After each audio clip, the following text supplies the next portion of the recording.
যাচ্ছি অর্কাবতী নদীর একটা ভিউ পয়েন্ট আছে, ওই ভিউ পয়েন্টে যাচ্ছি, যেটা ব্যাঙ্গালোর থেকে 100 কিলোমিটার, মোটামুটি অ্যাপ্রক্স 100 কিলোমিটার। তো আমি জানি না এখন এখানে ক্যামেরায় কেমন ভিউটা পাওয়া যাচ্ছে, বাট রাইডিং করার এই একটা মজা যে কিছুই নেই, অথচ বাইকের পেট্রোল ভরে বেরিয়ে পড়া যায়।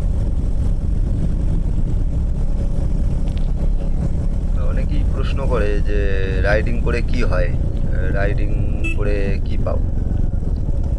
আমার কাছে রাইডিং আসলে গতি নয়, থ্রটলের টানে পালানো নয়। রাইডিং মানে নিজের ভয়কে পিছনে ফেলে একটু একটু এগিয়ে যাওয়া। এই রাস্তাগুলো যখন প্রশ্ন করে এখনো বেঁচে আছো তো, হাওয়া এসে কানে কানে বলে চলো আজ নয়তো কবে, ঠিক সেই মুহূর্তের যে অনুভূতি সেটাই রাইডিং। রাইডিং মানে কোনো গন্তব্য নয়, রাইডিং মানে ক্লাচ ছাড়ার সঙ্গে সঙ্গে মাথার ভেতরের সব ভার নিউট্রালে ফেলে দেওয়া।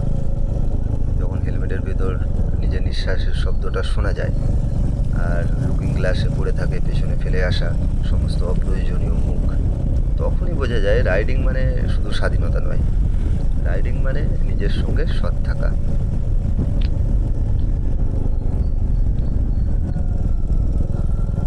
কিছু মানুষ প্রার্থনা করে মন্দিরে, কিছু মানুষ ঈশ্বর খোঁজে বই। আমরা যারা বাইকাররা আমরা রাস্তায় বেরোই, দুটো চাকার উপর বসে নিজেকে খুঁজি। কারণ রাইডিং আসলে কোথাও যাওয়া নয়, রাইডিং হলো যেটা হওয়ার কথা ছিলাম, যা হওয়ার কথা ছিলাম সেই লুকিং গ্লাসটা চুরি হয়ে গেছিলো, আমি আবার 3-4 দিন আগে লাগালাম, 1350 টাকা খরচা হলো। কত রকমের মানুষ থাকে পৃথিবীতে, কোথাও কিছু নেই, লুকিং গ্লাস চুরি করে নিয়ে চলে গেছে।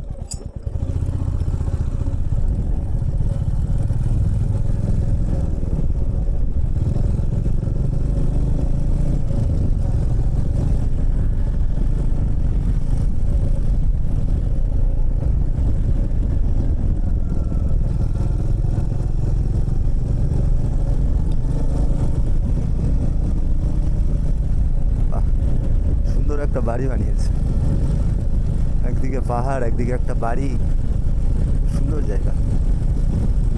ও এটা সত্যিই একটা অসাধারণ জায়গা। এই রকম একটা জায়গায় মানে এই উইন্টার সিজনটায় থাকার জন্য একদম পারফেক্ট জায়গা।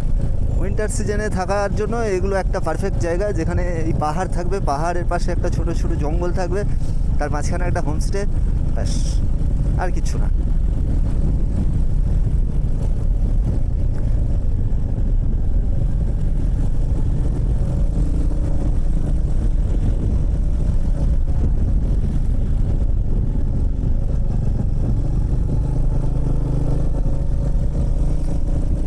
চারশো 50 মিটার গিয়ে আমাকে ডান দিকে টার্ন নিতে হবে।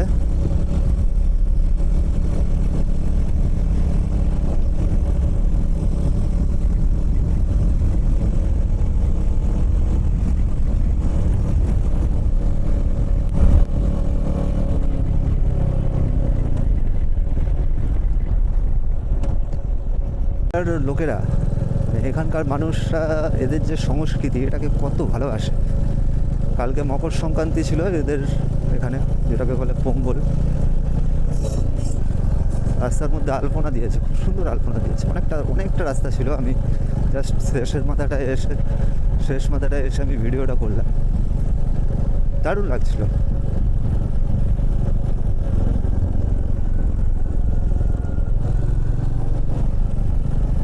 আমি চলেই এসেছি অর্কাবতী নদীর একেবারে মানে ব্যাকইয়ার্ড যেটা বলে, এখানে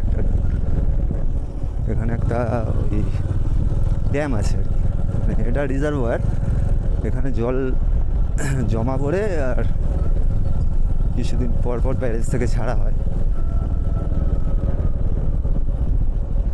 তো এই যে অর্কাবতী নদীর ব্যাকইয়ার্ড, এইখানেই আমার ডেস্টিনি।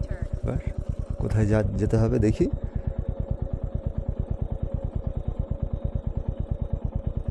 আমি অনেকটা ভুল করে চলে এসেছি, এখান থেকে ভিউ পাওয়া যাবে না, তো আমাকে মনে হচ্ছে আবার ফিরতে হবে।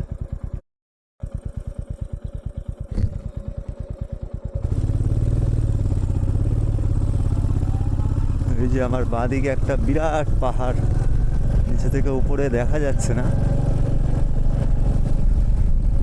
আর এটা হচ্ছে অর্কাবতী নদীর রিজার্ভয়ার। এইখান থেকে জলটা যায় কাবেরী নদীতে। এখান থেকে মোটামুটি আর 30 কিলোমিটার গেলে সঙ্গম বলে একটা জায়গা আছে, মানে অর্কাবতী নদী যেখানে কাবেরী নদীতে মিশছে, ওই জায়গাটাও খুব সুন্দর।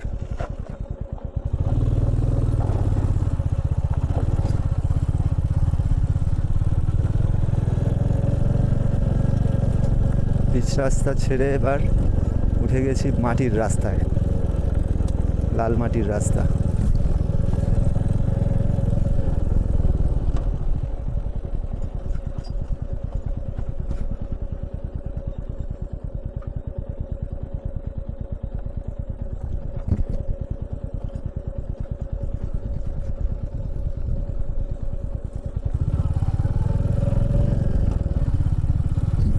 এটা আদ্যপান্ত একটা পিকনিক স্পট, তো তোমরা যারা আসতে চাও ব্যাঙ্গালোর থেকে আসতে পারো।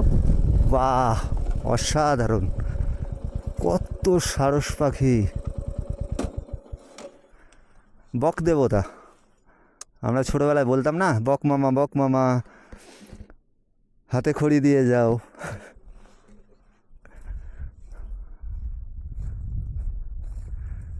উড়ে যাস না, উড়ে যাস না, উড়ে যাস না, প্লিজ প্লিজ। বাহ, সত্যি এটা একটা অসাধারণ দৃশ্য, মন ভোলানো দৃশ্য।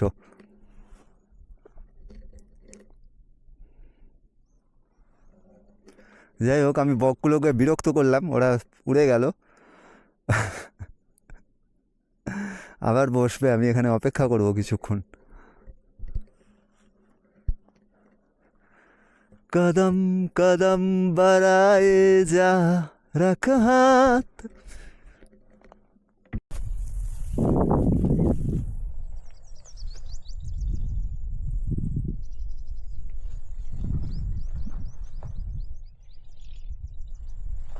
তো আজকের মতো এখানেই থামলাম।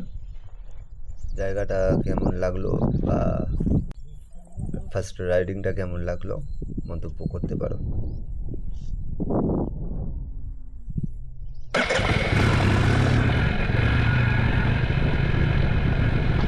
তো 2026-এর এটাই আমার প্রথম ভিডিও, প্রথম রাইডিং ব্লগ যদিও বা বলি।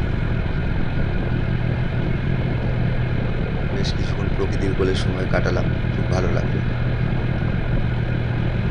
এবার তো ফিরতে হবে।